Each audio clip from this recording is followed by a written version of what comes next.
What is going on, everybody? It's Matt Nabong with Nabs Fight Media coming at you guys with yet another video. You guys already know what time it is. It's time to bring on that boxing. Guys, today we're going to be talking about Shakur Stevenson and Gervonta Davis. They've kind of had a back and forth, online beef.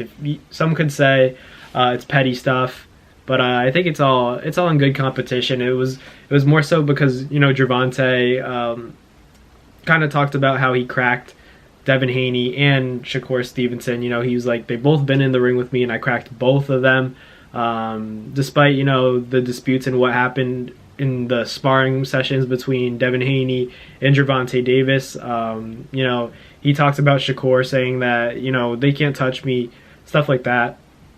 I think that it's hard to tell because it's just sparring. You really don't know what's going on. To me, sparring has always been a very ambiguous thing in terms of what you can actually take away from it, because a lot of guys, they just get in there to kind of give you a look. It's not so much to get in there and prove themselves. You're proving yourself, you're showing them your skills, but at the same time, you're helping each other in sparring for the most part. It depends if it was that kind of sparring session or if they were actually trying to fight. From what I've heard back and forth, it was competitive stuff, but I think that Shakur and Gervonta is a great fight down the line, and that I think that it's kind of interesting because Shakur was talking about how, Gervonta only starts talking when he has fights lined up. For example, he has the Hector Luis Garcia fight coming up on January 7th, and then he's expected to fight Ryan in April. So Shakur's kind of saying that Gervonta only talks when he has fights lined up because, by that logic, you can kind of talk and say whatever you want, call out whoever you want, because you already have fights lined up. It's a valid argument, but at the same time, I don't think Tank really cares about that. He's gonna talk his talk no matter what. But it's valid to say, Tank already has fights lined up, so obviously he's gonna start talking trash to us now, calling our names out now, because he's definitely not gonna fight us because he has he's booked basically. But I'm sure they're gonna fight after. It would be robbing the sport of boxing, robbing the fans of boxing, the purists that would want to see a Gervonta Davis and a Shakur Stevenson get in the ring together, share the ring, because at the end of the day, no matter what they say, I know that they respect each other. Shakur's a very respectful guy when it comes to Devin Haney and Gervonta Davis. Specifically, both these guys, he's shown his support. He's given these guys their flowers.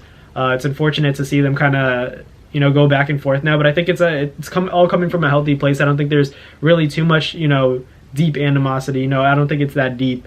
I feel like once they get in the ring with each other and then there's a winner, I think that it's going to be settled. That beef will be settled, and they can go back to kind of being friends. And that's a loose term, friends, but I think that it becomes bigger than boxing. I think that these guys, they're changing the sport. They're changing the way that styles make fights, everything like that. Gervonta's more of the knockout artist. Shakur and Devin are more of the break you down mentally, outbox you, put on a boxing clinic, different ways of winning in the same sport. So that's why I think that these fights are so important. You could throw Ryan Garcia in the mix because I do think that he's one of the talented guys at 135.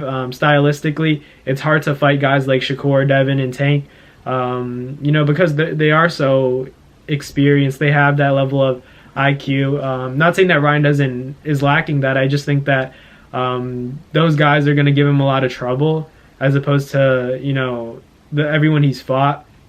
I think that Ryan's most notable win is definitely the Luke Campbell fight.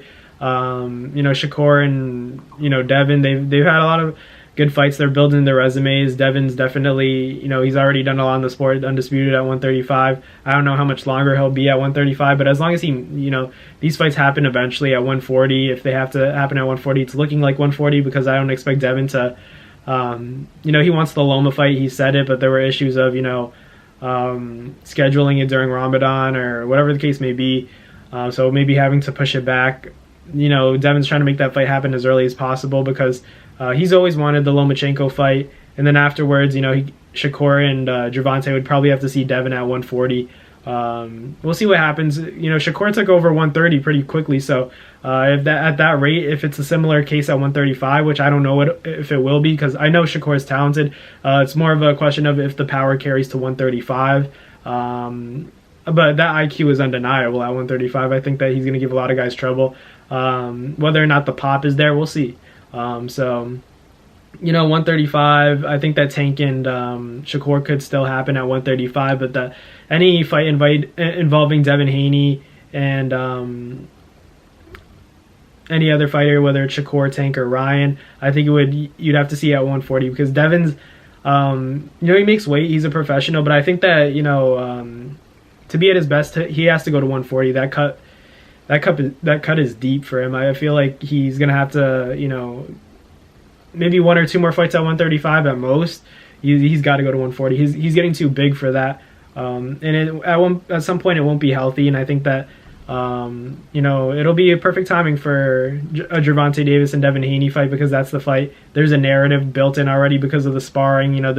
The dispute about what really happened when they got in there the first time. They said Tank forced Devin's dad to pull him out of the ring because Tank was putting a beating on him. The next time Devin put a beating on Tank and Tank quit, but Tank wasn't in the best shape, but Tank had success, almost knocked him out, stuff like that. So we really don't know. So that's why I think that Devin and Gervonta is going to be a mega fight because of that narrative, that sparring narrative, because it's attached to Floyd. But we'll see what happens. Obviously, Gervonta Davis, Shakur Stevenson going back and forth. Let me know in the comments what you guys think about this. Do you think that Gervonta is only talking because he has fights lined up, or is he just talking that talk? Let me know in the comments what you guys think. But thank you guys for watching, and I'll catch you guys later. Peace. That's going to do it for another Naz Fight Media video, guys. Thank you guys so much for watching. It's been your boy, Matt Nabong, with another video. Hope you guys enjoyed it all. Thank you guys for the constant support. Salute to y'all always. It's been your boy.